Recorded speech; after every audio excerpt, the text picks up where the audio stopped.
Tímto videem ti chceme ukázat, že vyplnění daňového přiznání se není proč obávat. S pomocí naší figurantky Dany Daňové tě provedeme formulářem i jeho přílohami. Na začátek si zarámujeme údaje, které o daně víme. Dana byla po celých 12 měsíců roku 2017 studentkou VŠE. Byla podnikající osobou s platnou živností, byla svobodná, bezdětná a dobrovolně se neregistrovala k DPH. Během roku si vydělala focením na akcích 120 000 korun. Jediné skutečné výdaje byly výdaje na foťák a program Lightroom. Skutečné výdaje nepřevyšovaly 60%, a tak se Dana rozhodla pro uplatnění paušálních výdajů.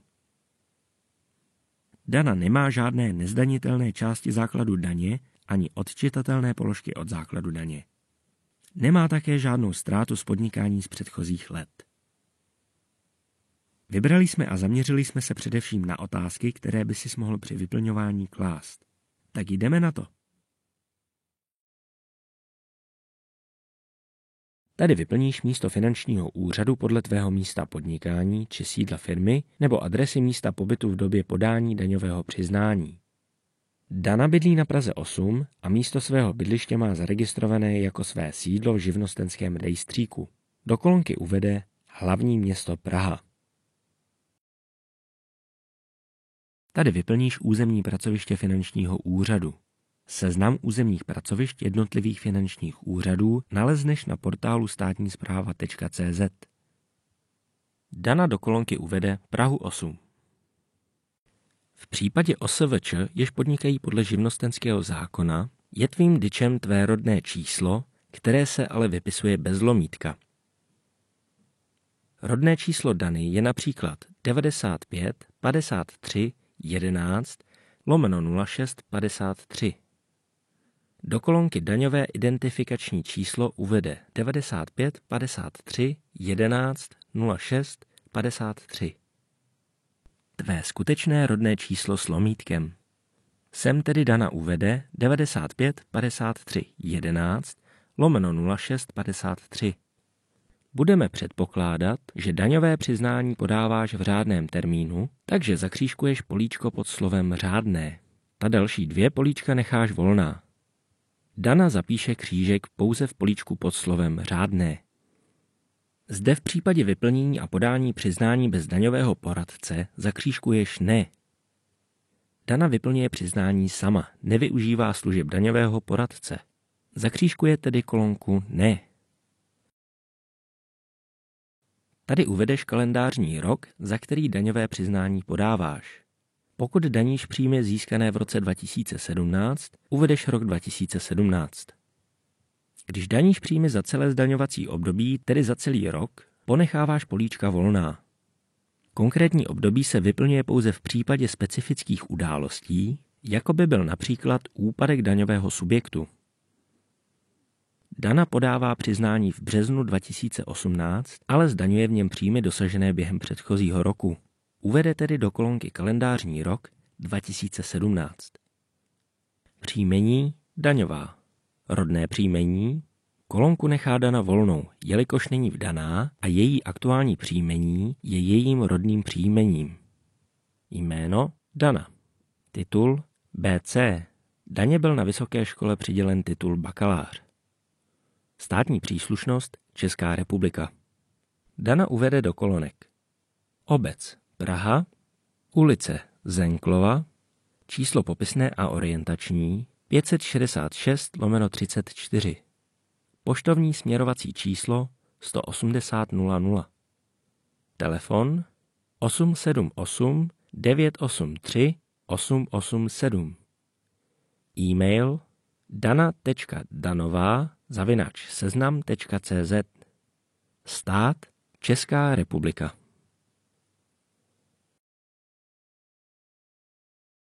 Tento řádek budeš určitě vyplňovat.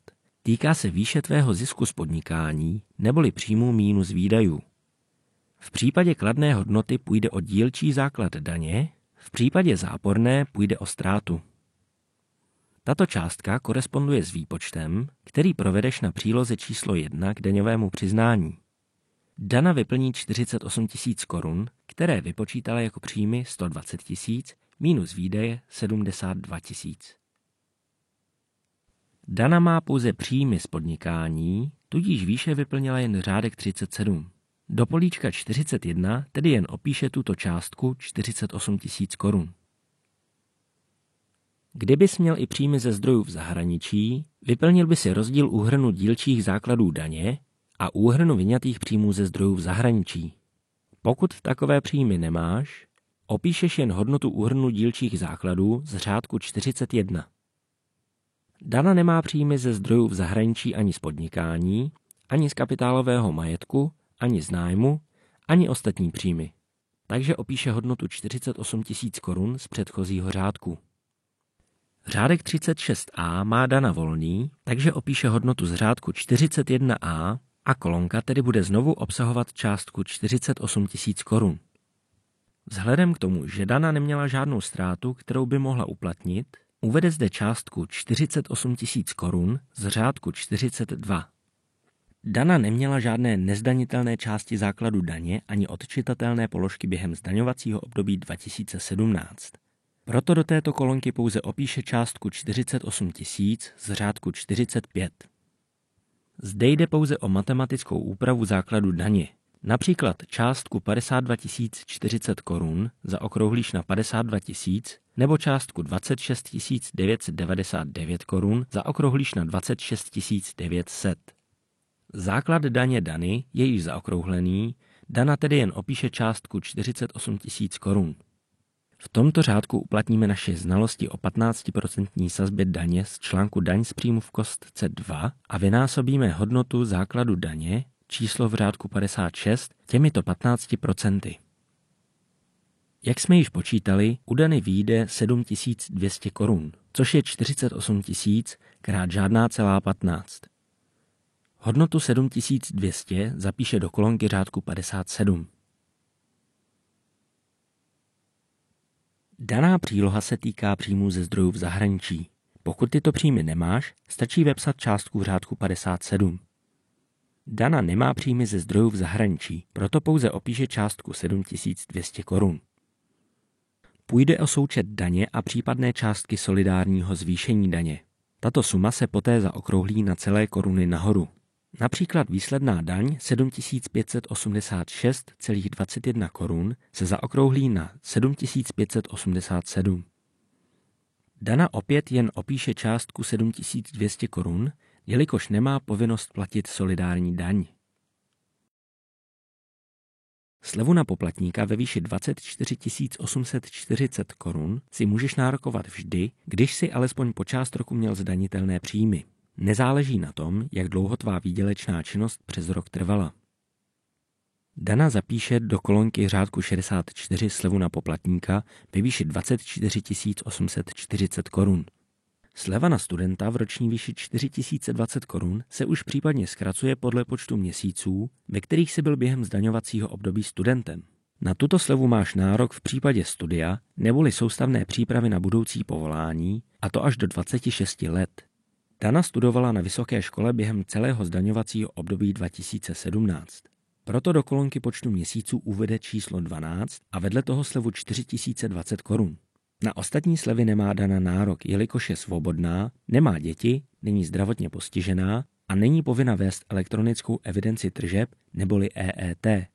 Zbytek tabulky tedy nechá prázdný. Pro Danu součet slevy na poplatníka a slevy na studenta dá dohromady 28 860 korun. Tuto částku zapíše do řádku číslo 70. Nyní od daně odečteš vyčíslené slevy. Dana si tedy vypočte částku 7200 minus 28 860 a vyjde jí záporná hodnota. Do řádku tedy uvede nulu, jelikož její daňová povinnost je díky slevám na dani nulová. Dana neuplatňuje zvýhodnění na vyživované dítě nebo děti, proto pouze opíše částku z řádku 71, kdy jí vyšla nulová daňová povinnost. Kladnou výslednou částku zbývá doplatit. Záporná naopak představuje přeplatek, o který můžeš požádat správce daně v žádosti uvedené na další straně daňového přiznání. Pro Danu jsou řádky 74 až 90 irelevantní, proto zde zůstane pouze částka 0, obsaná z řádku 74. Jako daňový subjekt uvedeš datum vyplnění přiznání a vlastnoručním podpisem potvrzuješ, že jsou veškeré informace v přiznání pravdivé.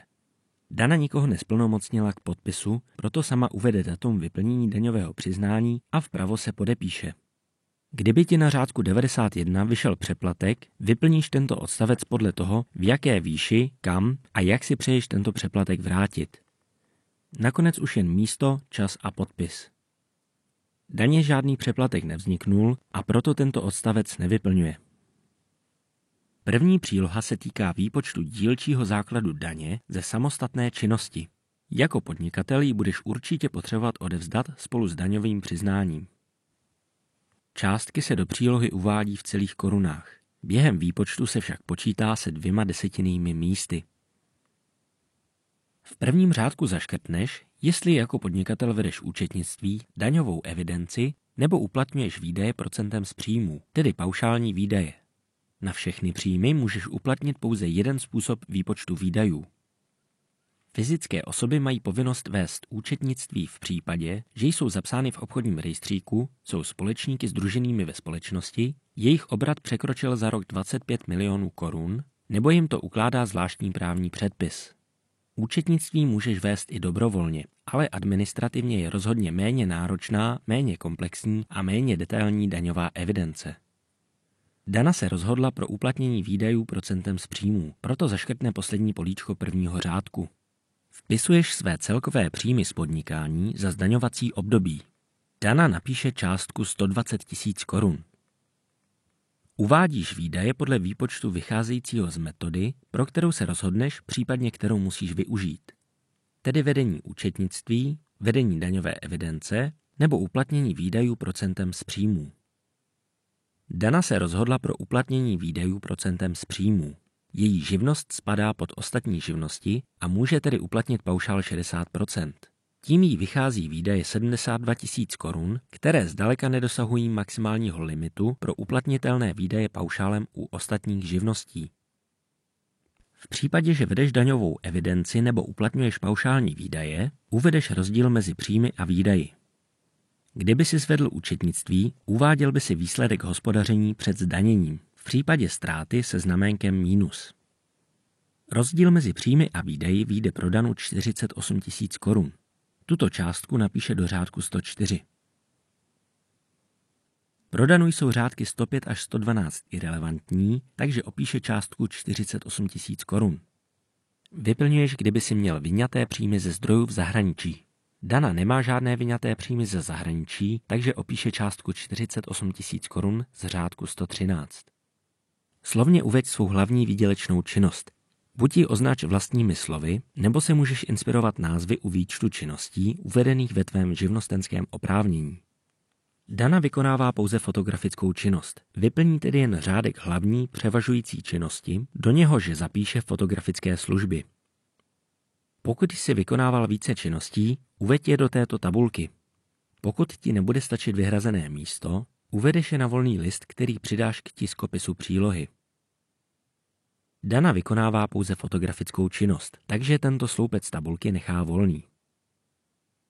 V případě, že by si uplatňoval paušální výdaje procentem z příjmů, uvádíš k jednotlivým činnostem sazbu podle jejich druhu. Skupiny činností s příslušnými paušály najdeš v článku vyplnění daňového přiznání 2. Fotografické služby patří do ostatních živností, u kterých je možné uplatňovat paušální výdaje ve výši 60% příjmů.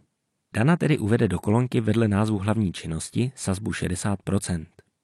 V případě, že by si uplatňoval paušální výdaje procentem z příjmů, musíš ke každé činnosti uvést i výši těchto příjmů. Příjmy Dany jsou 120 000 korun.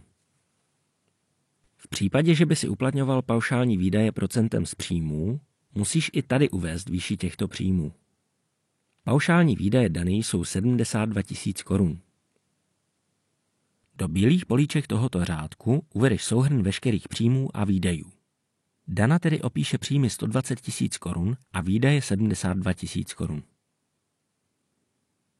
Neuváděj do této tabulky údaje o skutečnostech, ke kterým došlo před příslušným zdaňovacím obdobím. Příslušná data uvádíš pouze v případě, že k nim došlo během zdaňovacího období. Jinak necháš políčka prázdná. Dana začala podnikat 1.1.2017, takže do políčka datum zahájení činnosti napíše 1.1.2017. Svou činnost během zdaňovacího období 2017 nepřerušila a tudíž ani neobnovila a ani neukončila. Ostatní políčka ponechá prázdná. Pokud jsi během zdaňovacího období byl studentem a budeš uplatňovat související slevu, potřebuješ k přiznání doložit potvrzení o studiu. Neexistuje žádná oficiální verze potvrzení k daňovému přiznání. Postačí ti tedy běžné potvrzení školy o soustavné přípravě na budoucí povolání, tedy potvrzení o studiu s příslušným razítkem školy a podpisem relevantní osoby ze školy. Přejeme, ať ti úsměv ze rtů při vyplňování daňového přiznání z tváře nezmizí. Detailní postup pro vyplnění a porozumění řádkům daňového přiznání najdeš na našich stránkách www.freelancer.cz.